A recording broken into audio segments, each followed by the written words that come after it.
Bonjour à tous et merci d'être aussi nombreux aujourd'hui. Je suis Alix Fermoni, spécialiste des solutions collaboratives et je vais co-animer ce webinaire avec Vincenzo Denis, consultant avant-vente. Alors voici comment va se dérouler ce webinaire. Nous allons commencer par explorer le sujet proposé aujourd'hui, à savoir l'email face à l'émergence des outils collaboratifs et comment optimiser les usages autour des applications Office 365. Donc nous allons commencer par quelques chiffres. Outlook va être le premier outil dont nous allons parler. Donc Outlook aujourd'hui, c'est 400 millions d'utilisateurs. C'est la messagerie d'entreprise qui domine le marché.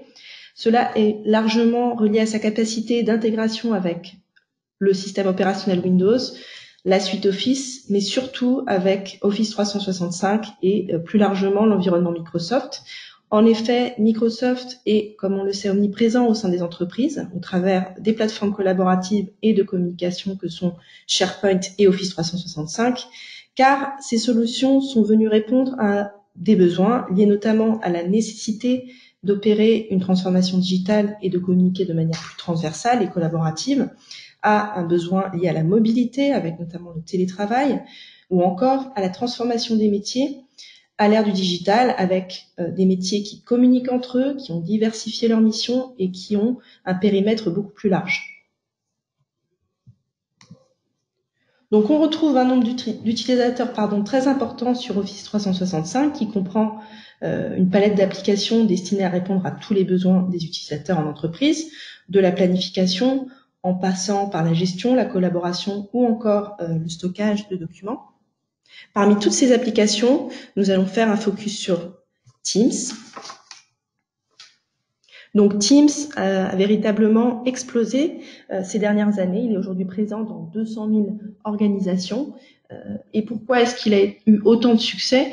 Par le fait qu'il soit la suite logique déjà de Yammer, qui était le réseau social d'entreprise et qui a permis d'améliorer la communication et qui a ensuite dérivé sur les groupes d'Office 365 avec l'échange de contenu à l'intérieur des groupes et aboutit donc sur Teams qui permet de répondre aux besoins de collaboration en temps réel des équipes en entreprise sur des sujets spécifiques.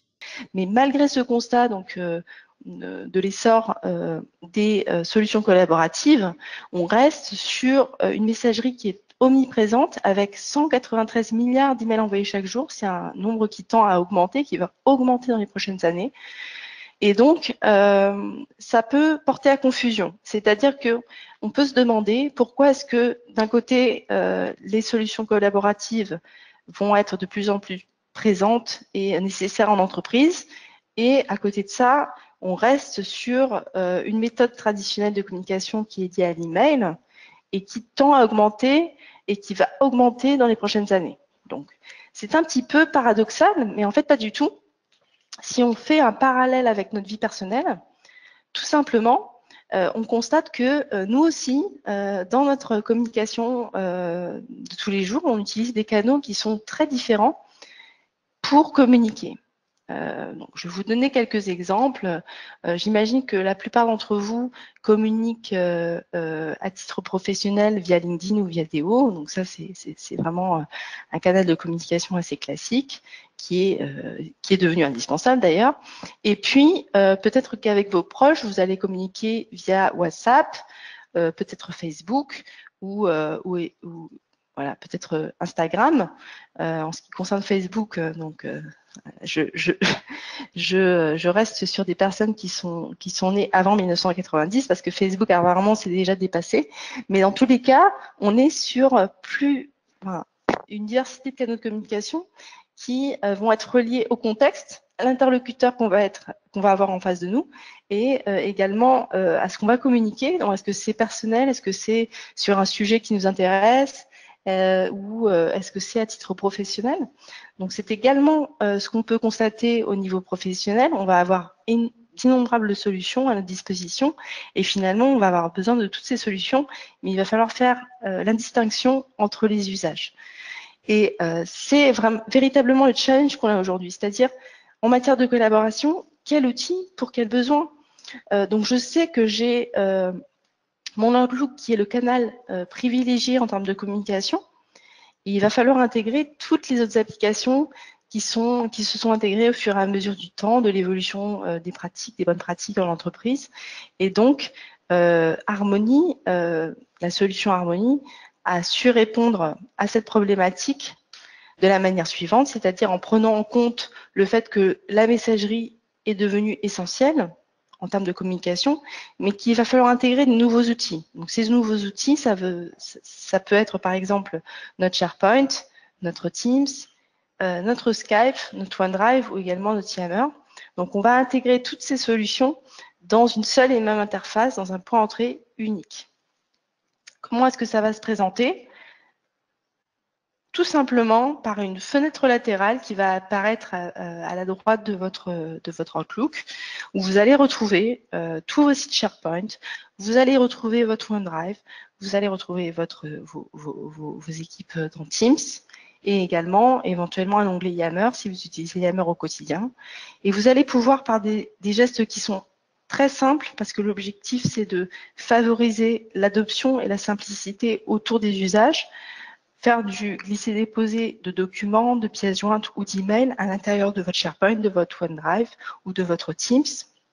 Vous allez pouvoir aussi classer cette information en renseignant des métadonnées ou éventuellement utiliser cette information que vous avez dans SharePoint pour la communiquer vers l'extérieur, également par un glisser-déposer, et l'envoyer par email sous forme de lien plutôt que de pièces jointes. Donc, c'est des sujets qu'on va aborder pendant la démonstration. Je ne vais pas rentrer dans les détails, mais dans tous les cas, ça vous donne un premier aperçu de ce qu'on va proposer avec Harmony.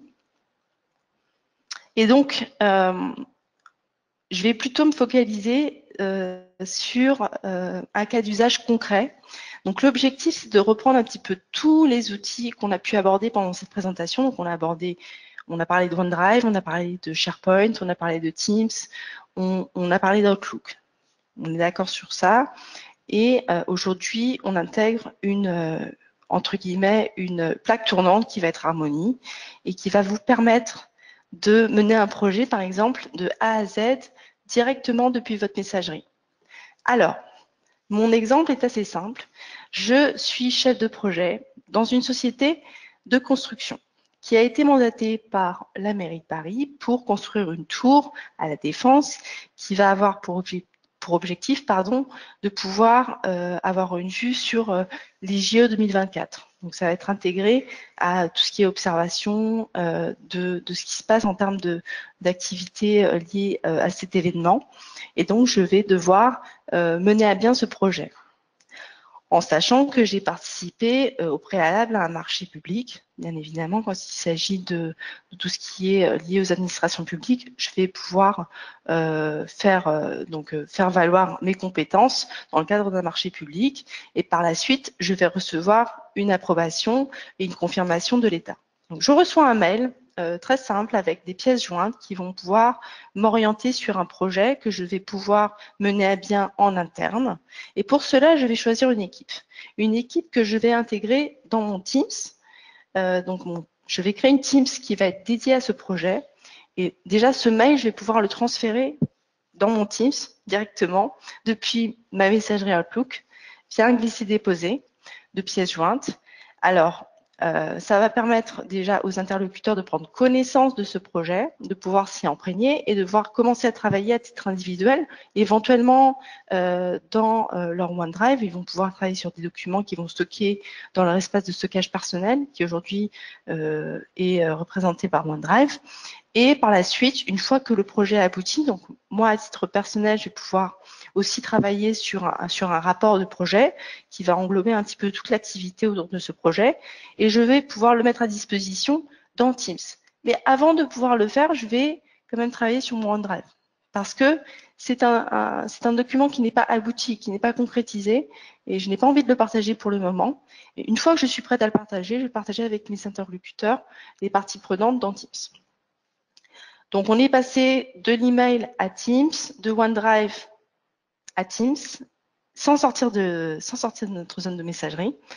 Et par la suite, il va falloir être capable de répondre à la demande qu'on a eue au début, c'est-à-dire, on a été missionné sur un projet, il va falloir y répondre. C'est-à-dire communiquer potentiellement des informations stratégiques aux parties prenantes externes qui vont être la mairie de Paris, mais également nos prestataires en termes de, par exemple, de construction, tous les fournisseurs. On va devoir leur communiquer des informations. Je vais le faire par mail parce que le mail reste le canal de communication principal et que dans un cadre formel, il va falloir pouvoir élaborer un mail dédié à ce projet et communiquer ces informations par mail. Une fois que ces informations vont être validées, c'est-à-dire que les documents vont être lus, validés en interne, qu'on va avoir une signature, que ça va avoir un caractère légal, on va recevoir ces informations qu'on va pouvoir intégrer, pour le coup, dans notre SharePoint, qui est notre mémoire d'entreprise, qui va pouvoir stocker toute cette information de manière très simple, en renseignant des métadonnées et en faisant en sorte que cette information soit archivée et facilement retrouvée. Donc, quand je fais une recherche, que ce soit tout de suite ou d'ici 5 ans ou 10 ans, que je puisse retrouver cette information. Pourquoi? Parce que, imaginons que j'ai un problème sur le bâtiment, sur la construction en question, et qu'il y a des litiges qui sont liés soit aux matériaux utilisés ou à l'architecture, je vais pouvoir retrouver toute cette information dans mon historique personnel dans SharePoint. Peu importe que les interlocuteurs liés au projet aient changé d'entreprise, je vais avoir cette mémoire d'entreprise qui va être dans SharePoint et c'est très important que je puisse utiliser ce canal comme méthode de stockage. Donc vous l'aurez vu, je suis passée de Teams à Outlook, de OneDrive à mon Teams, de OneDrive à mon Outlook et de Outlook à mon SharePoint de manière très simple depuis ma messagerie. Alors vous pouvez peut-être vous poser la question, est-ce que c'est réalisable concrètement? Et vous le verrez de manière un peu plus précise dans la démonstration qui sera proposée par Vincenzo. Donc je vais enchaîner sur Harmony. Donc nous avons parlé des usages, de ce que Harmony pouvait proposer en termes de solutions, mais nous avons également une société qui se positionne comme leader dans l'adoption d'Office 365 et de SharePoint, qui comprend aujourd'hui plus de 2 millions d'utilisateurs et 1200 entreprises clientes et qui a un fort partenariat avec Microsoft. Donc on travaille aujourd'hui activement avec eux sur une branche R&D pour développer des solutions qui sont directement liées à l'intelligence artificielle, qu'on essaie d'intégrer notre solution pour pouvoir automatiser et améliorer la gestion d'informations en entreprise. Et concrètement, donc comme vous pouvez le voir, on est représenté dans tous les secteurs d'activité, que ce soit la banque ou le secteur financier, l'assurance, les institutions gouvernementales également, avec lesquelles on travaille beaucoup, et notamment l'énergie ou encore l'agroalimentaire. On est représenté un petit peu partout. Le but, c'est pas de vous donner le nom de tous nos clients, c'est vraiment de vous montrer à quel point on peut être transversaux en termes d'application. Et on peut également constater ça par rapport aux projets qu'on mène en interne, c'est-à-dire que ce sont des projets qui sont très divers et qui sont extrêmement spécifiques, qui vont de la gestion des emails en passant par la gestion des connaissances ou encore le record management. Et je vais vous donner 2 exemples de clients français parce que c'est plus simple aussi pour moi parce que je suis directement en lien avec eux. On a par exemple la BNP Paribas. Alors, excusez-moi, j'ai switché sans le vouloir. Je reviens à mon mail, à mon slide de départ. On a par exemple la BNP Paribas avec qui on a collaboré sur une problématique qui était liée à la gestion des emails dans le cadre du respect des exigences réglementaires. Donc, c'était des mails à caractère légal qu'il fallait pouvoir conserver. Il fallait pouvoir assurer une traçabilité sur ces échanges électroniques. Et pour cela, on a commencé à travailler avec eux au sein du département légal et après la solution, elle s'est étendue sur d'autres services et aujourd'hui on compte plus de 6000 utilisateurs, donc ce qui est assez représentatif de l'impact qu'on a pu avoir au sein de cette organisation. Et donc je peux également vous parler d'un cas qui me tient particulièrement à cœur parce que c'est souvent une problématique que rencontrent les organisations, c'est-à-dire elles mettent en place une taxonomie, une architecture au niveau de leur SharePoint et la difficulté c'est de pouvoir lier tout le contenu qui est transféré, qui est échangé par mail ou que ce soit via des documents dans ce canal ou dans ce réceptacle qui est SharePoint. Et pour cela, il va falloir mettre en place des métadonnées. Et dans le cadre du Conseil de l'Europe, on avait énormément de documents, hein, vraiment un volume assez important qu'il fallait pouvoir classer selon des métadonnées qui allaient jusqu'à 30 métadonnées, donc vraiment une taxonomie assez complexe. Il a fallu pouvoir leur mettre à disposition une solution qui puisse leur permettre de transférer des documents simplement depuis leur messagerie dans leur SharePoint en renseignant les métadonnées, en sachant qu'une partie était pré-remplie et que finalement, ils n'avaient qu'à dérouler certains menus ou à compléter les métadonnées de façon manuelle pour pouvoir mettre à disposition ces documents au niveau de l'entreprise. Donc ça, c'était un projet qui nous a tenu à cœur parce que c'était assez complexe et qu'il a fallu du temps pour le comprendre. Mais dans tous les cas, vous voyez, on est présent sur différents types de projets. Et donc, je n'ai plus... donc, je vais arrêter de parler parce que j'ai assez parlé aujourd'hui. Je vais passer la main à Vincenzo Denis qui va vous présenter la démonstration et vous parler concrètement de la solution Harmony. Donc, je vous souhaite une bonne démonstration et à tout à l'heure. Merci Alix. Donc Alix, peux-tu me donner les droits de l'organisateur pour que je puisse partager mon écran, s'il te plaît?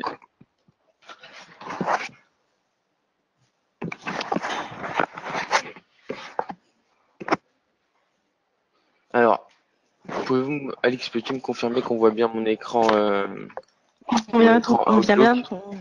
Oui, c'est parfait. Ok, très bien. Tout d'abord, donc avant de commencer, je vais présenter rapidement l'outil Harmony, donc la sidebar sur la droite de mon écran que vous pouvez voir. Et puis ensuite, je tâcherai de reprendre le cas de figure que vous a énuméré Alix durant sa présentation. Donc Harmony, c'est quoi? Donc Harmony, c'est principalement trois onglets: l'onglet Sites, l'onglet People et l'onglet Yammer. Donc l'onglet Site, c'est ce qu'on va appeler votre onglet principal, votre onglet de marge de manœuvre dans Outlook. C'est ce qui va vous permettre, donc comme Alix le disait, de passer de votre Teams à votre SharePoint, à votre à votre OneDrive, et donc accéder à tous vos documents uniquement via cette fenêtre.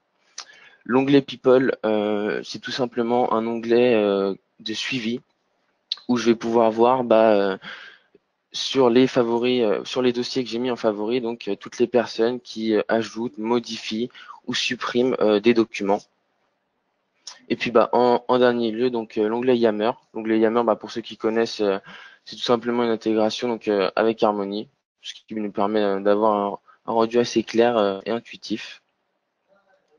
Donc voilà rapidement pour ce qui en est d'Harmony. En page d'accueil, vous retrouvez donc les différents sous-sites et OneDrive que je suis venu connecter à mon Harmony, un accès à mes SharePoint, les favoris directs, et puis l'élément phare de notre rendez-vous d'aujourd'hui, un accès à Teams. Donc maintenant, je vais reprendre le cas de figure de la construction des tours de contrôle des JO de Paris 2024.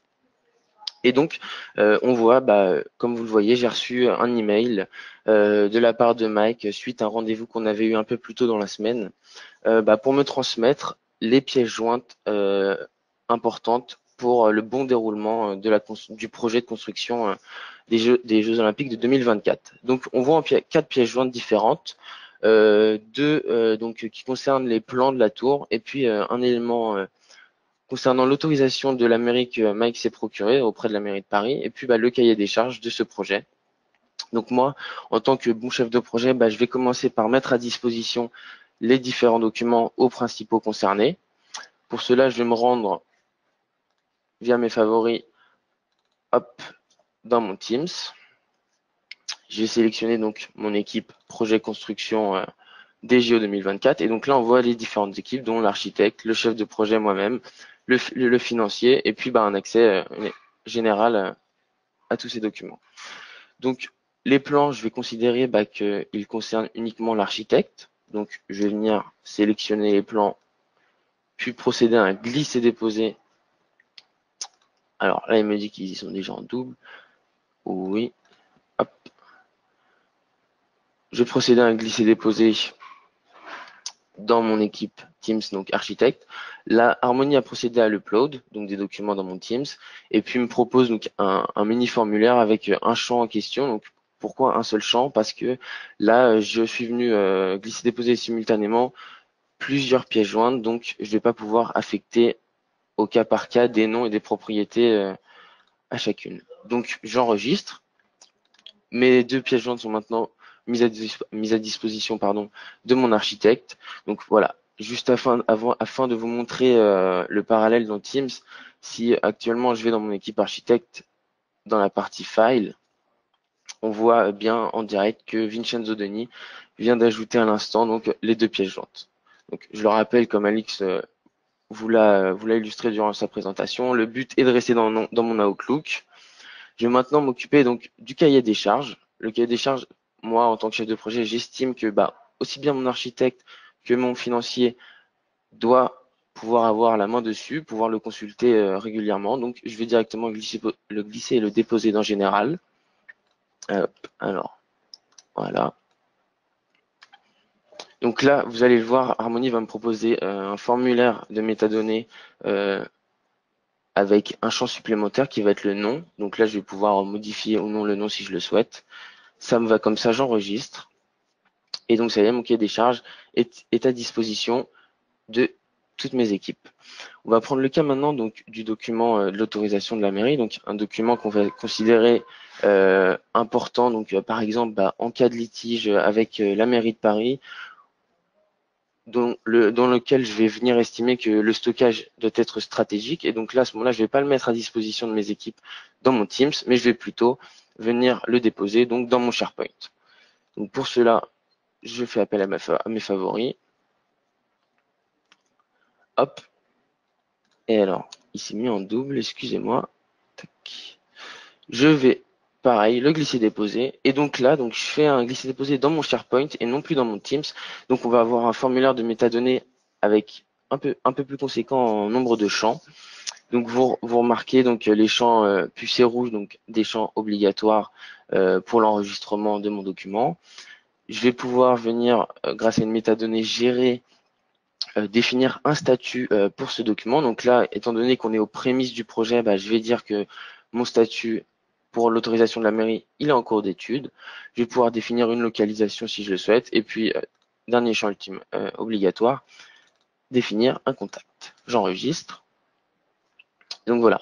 Donc maintenant, je viens de déposer l'autorisation de la mairie dans mon SharePoint. Il est à disposition de toutes les personnes en interne.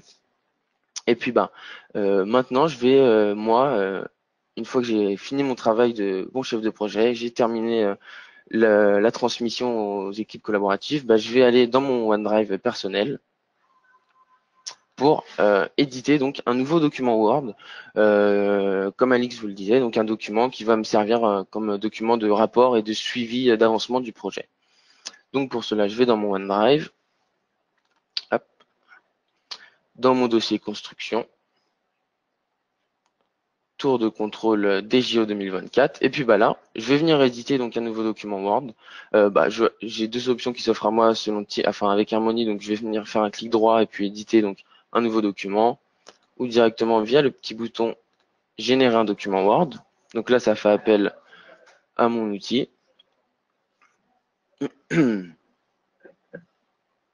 Alors, temps de chargement. Et puis voilà, je ne vais pas m'attarder sur la mise en page, mais bon voilà, vous l'aurez compris, je vais dire que c'est le suivi d'avancement du projet donc des JO 2024. Je vais venir l'enregistrer. Donc current folder bien évidemment. Je vais mettre en nom donc, suivi d'avancement. Procéder à l'enregistrement. Hop, donc là, mon document a été mis à disposition sur mon OneDrive. Je décide de le fermer. Et puis, si je viens rafraîchir mon OneDrive dans ma sidebar Harmony, on voit que Vincenzo vient de créer le document suivi d'avancement. Et puis, comme Alix vous l'a expliqué, ce document, je vais venir et puis je vais le laisser situé dans mon OneDrive personnel jusqu'à temps que le document soit terminé. que je le considère terminé, et puis ensuite le mettre à disposition ou le partager sur mon SharePoint. Alors, hop. Voilà, donc juste une petite précision, donc ce qui nous permet de faire Harmony. Si moi, en tant que chef de projet, je vais dans mon dossier OneDrive, j'ai pas spécialement envie de l'éditer, je voudrais juste avoir un suivi, donc avoir un contenu et lire en diagonale le document. Je vais pouvoir l'éditer juste en mode preview, et puis voilà, donc le parcourir son contenu uniquement donc en suivi. Hop. Donc, je viens maintenant de terminer mon travail de chef de projet. Ce que je vais faire, c'est que je vais envoyer un email à Alix. Donc, Alix, cette fois-ci, qui n'est plus la chef de projet, j'ai pris sa place, mais qui travaille donc à la mairie de Paris. Et puis, je vais lui envoyer donc notre cahier des charges afin qu'elle puisse le parcourir elle aussi. Donc, pour envoyer un nouvel email avec Harmony, hop, voilà. Donc, je vais sélectionner l'adresse d'Alix. Donc, le cahier des charges des JO. Hop, voilà. Donc, je vais dire Alix. Voici notre cahier des charges. Vous l'aurez compris, je ne vais pas m'attarder sur le contenu. Je refais appel à ma sidebar Harmony. Puis là, ce qui va être intéressant pour moi, c'est d'aller récupérer le cahier des charges en question.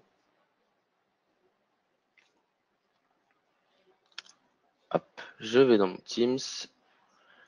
Et puis si je vais dans l'équipe générale, je retrouve mon document. Et j'ai juste à venir le glisser et le déposer dans mon email. Et donc Harmony vient me le déposer, comme vous le voyez ici, en tant que pièce jointe classique. Et donc voilà, une petite précision sur ce point-là. Là, je communique avec Alix. Donc comme je vous l'ai dit, Alix travaille à la mairie de Paris, donc est une personne externe à mon entreprise. Donc Harmony le détecte et lui transmet la pièce jointe de façon à ce qu'elle puisse l'ouvrir. Si maintenant j'étais dans le cas où mon destinataire était une personne interne à mon entreprise, Harmony n'aurait pas réagi pareil et aurait tout simplement partagé ce type de lien qu'on vient glisser-déposer dans notre Harmony. Et donc là, en fait, c'est tout simplement un accès direct au document cahier des charges qui se trouve dans mon Teams. Je vais pouvoir, bien évidemment, si je le souhaite, donc paramétrer en fait automatiquement l'inverse, enfin une situation inverse, où quand je viens glisser-déposer ma pièce jointe dans le corps de mon email, ce n'est pas la pièce jointe telle quelle, mais le document directement qui s'informe, qui s'implémente. Et puis ce lien, c'est tout simplement l'adresse SharePoint de votre document qui a été formaté par Harmony via donc le nom, tout simplement le nom du document. Tout à l'heure, rappelez-vous, quand je suis venu glisser déposer cahier des charges dans mon équipe générale, il y a un mini formulaire de métadonnées qui s'est ouvert avec title et name. Voilà, j'aurais modifié le name et puis vous l'aurez compris, le nom en question sera apparu ici. Donc, je vais procéder à l'envoi de cet email. Hop, donc là, Harmony me demande si je veux enregistrer donc mon email ou la pièce jointe dans SharePoint, ou une localisation autre, bien évidemment. Par défaut, donc, elle a coché la pièce jointe qui est des charges car Harmony a détecté qu'elle était déjà présente. Et donc, à moi, si je le souhaite ou non, de venir cocher mon email. Et à ce moment-là, l'email sera automatiquement enregistré. Donc, actuellement, donc, dans mon équipe projet construction. Mais si je le souhaite, je peux faire appel. Donc, j'ai trois options qui s'offrent à moi. Donc, les documents récents que je me suis retrouvé, mes favoris. Et puis en dernier lieu, donc un contexte de recherche qui va me permettre de dérouler tous les sites SharePoint, Teams, OneDrive présents sur mon Harmony, comme vous le voyez ici. Donc moi, je vais dire, je vais venir m'enregistrer sur mon OneDrive, très bien.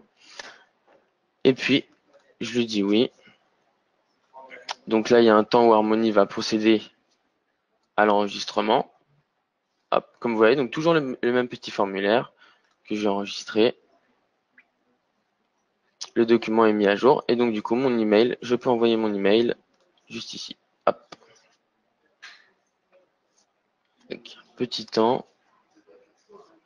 Mon email est ici, donc vous l'avez vu.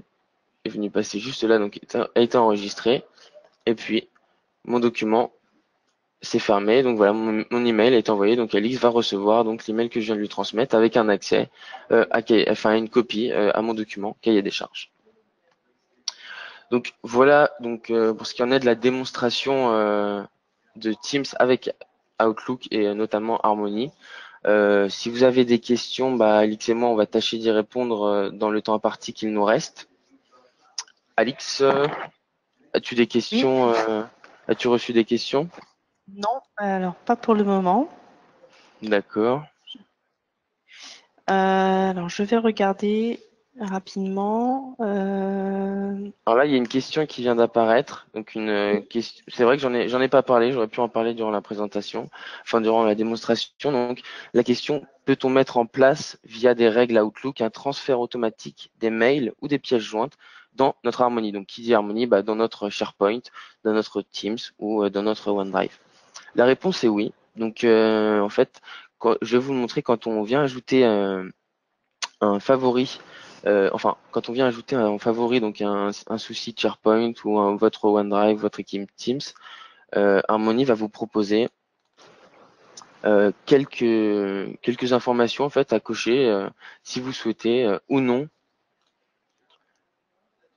Alors voilà, donc les paramètres en question. Donc ce qui va être important pour nous là pour le cas de la transfert automatique, ça va être Outlook Folders. Donc en fait, je vais venir connecter mon favori en question, quel qu'il soit, je le répète, en favori donc dans mon Outlook.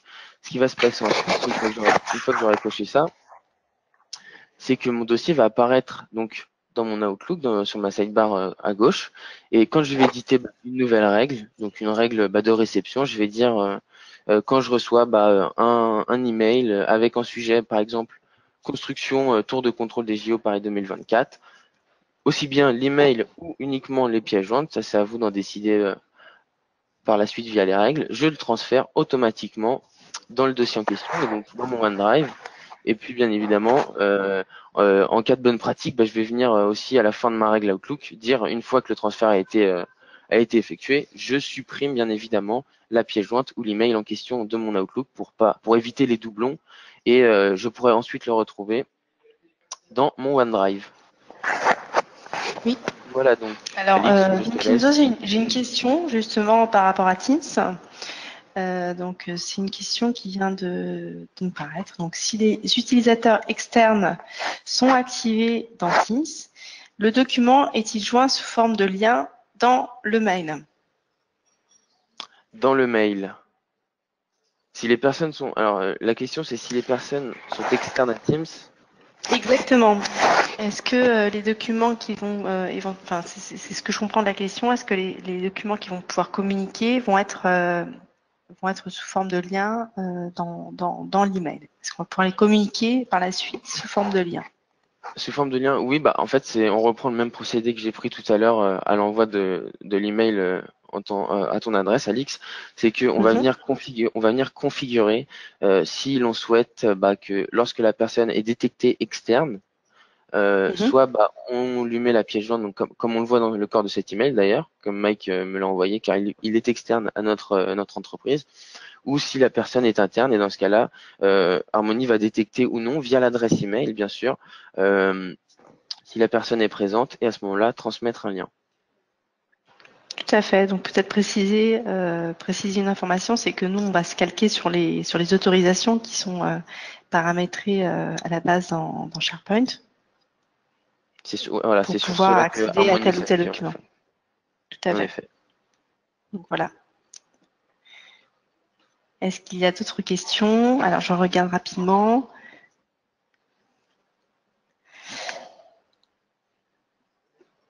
Alors j'ai une question par rapport aux métadonnées. Comment est-ce que concrètement on peut renseigner des métadonnées en sauvegardant des documents dans SharePoint? C'est une question qu'on a par rapport à ça. Donc je ne sais pas si il est possible d'y répondre. Alors, les métadonnées vont être configurées au sein de votre site SharePoint. C'est pour cela que quand tout à l'heure je suis venu effectuer un glisser-déposer dans mon Teams, il n'y avait pas de métadonnées configurées, donc on avait le basique, le standard, donc le nom et le titre du document. Vous l'avez vu ensuite quand je suis venu glisser-déposer un autre document, et ça sera plus parlant si on reprend, si on reprend le fil. Donc, hop. Donc, je vais retourner aux constructions. Donc, pour éviter le doublon, je supprime l'autorisation numérique. Hop. Je vais revenir le glisser-déposer. Et donc là, on est donc sur une bibliothèque SharePoint. Donc notre environnement de démonstration au sein duquel on a mis en place quelques métadonnées et métadonnées gérées pour que les démonstrations soient plus parlantes. Donc après, c'est au sein de votre entreprise, de votre SharePoint, comment est-il configuré, dispose-t-il de vue dynamique, de métadonnées gérées ou non. C'est à vous de les mettre en place. Là, on voit donc que tout ça, ce sont des métadonnées. Et j'ai donc deux métadonnées gérées, comme je vous l'ai dit tout à l'heure. Donc le statut et aussi une localisation. Donc là, ce n'est pas très parlant pour l'exemple des JO qu'on a pris, mais donc voilà, basé en Angleterre. Voilà, donc je sélectionne une ville. Mon statut identique, voilà, je sélectionne le statut complété. Et donc tout le reste, les métadonnées qui sont ici, sont des métadonnées définies au sein de mon site SharePoint. C'est pas au sein d'Harmony qu'on l'a fait. Et dernier point, donc le content type que vous voyez ici. Donc nous, pour notre environnement de démonstration, on en a défini deux. Le premier étant donc document, qui va traiter les éléments principaux d'un document. Et le second, qui va être un content type, donc email. Donc je viens sélectionner un email, je le glisse et je le dépose dans mon SharePoint, dans ma bibliothèque SharePoint. Harmony me l'upload. Voilà. Et donc là, on a un formulaire de métadonnées beaucoup plus riche en contenu. Comme vous le voyez, le content type est devenu un content type email. Donc ça a été aussi défini au sein de notre site SharePoint. Les champs mappés automatiquement que vous voyez ici, c'est aussi du paramétrage. Pour les démos, j'ai fait en sorte que tous les champs ne soient pas mappés automatiquement. On n'en a que quelques-uns, comme vous le voyez ici. Et donc, on retrouve les métadonnées aussi gérées qu'on retrouve pour des formulaires et des pièces jointes classiques. Donc voilà. J'espère que la réponse aura été éclaircie. Très bien, merci beaucoup Vincenzo, merci à tous d'avoir participé à ce webinaire. Donc n'hésitez pas à revenir vers nous si vous avez des questions par rapport à la solution Harmony. Nous restons à votre disposition pour y répondre. Et merci beaucoup encore de votre participation. Merci à tous. Une très bonne journée. Et à bientôt. Bonne journée. Au revoir.